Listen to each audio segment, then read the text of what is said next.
for today's video is pupunta naman ako ng Metrobank. Nagpakahirap ako maglakad tapos sasabihin lang pala ng security guard na offline. Kanina pa ako naghihintay. Anong oras na, nagugutom na ako, sasabihin pa rin na offline. Tapos sasabihin din na hintay-hintay lang po.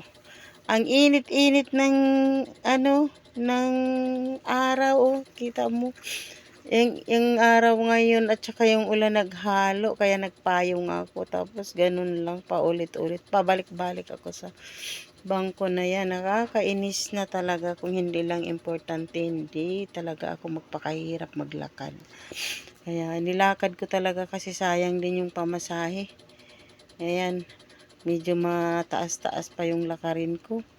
Tapos sabihin ng balik na lang po at saka maghanap na lang ako ng ibang branch para makapag-deposit. Diyos ko mio, Pulgoso.